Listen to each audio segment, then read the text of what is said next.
Dnes mám pre teba opäť krásnu aktivitu, ktorá je vyjadrením sebalásky aj na fyzickej úrovni. To, ako vnímaš svoje telo a svoju pokožku, je úzko prepojené s tým, ako vnímaš samú seba, a preto to môže ovplyvňovať aj tvoju celkovú sebaúctu a sebavedomie. Ak tvoje telo nepríjmaš také, aké je, alebo ho dokonca vnímaš ako nejaký problém, tak sa to odzrkadlí na tvojej celkovej pohode a kvalite života. V tehotenstve a hlavne po pôrode býva telo a jeho zmeny spôsobené materstvom častá téma. Pretože áno, tvoje telo sa zmenilo. Nie je lepšie ani nie je horšie, je proste iné.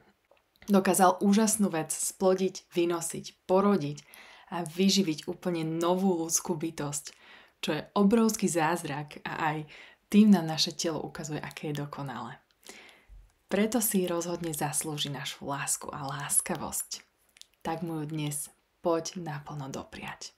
Ak máš tu možnosť, daj si relaxačný kúpel alebo aspoň sprchu. Potom zober najluxusnejšie telové mlieko alebo olej a dopraj si taký hýčkací rituál. Naozaj vedome, s láskou a starostlivosťou natieraj svoje telo. Vnímaj vôňu, dotyk tvojej ruky, tvoju pokožku, jej štruktúru. Je presne taká, aká má byť a chráni tvoje telo celý život pred nástrahami zvonku. Sleduj, ako tvoja pokožka absorbuje ten prípravok starostlivosti ako akýsi prejav lásky. Vizualizuj a zvedom si, ako tým vyživuješ svoje telo na fyzickej aj energetickej úrovni.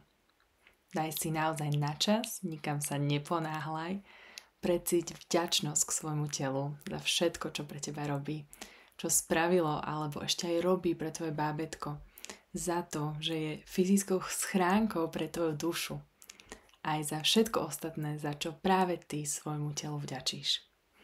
Nakoniec sa ešte postískaj, daj si objatie samej seba, pohľadkaj sa, poďakuj si za to, že si takto krásne vyživila svoje telo.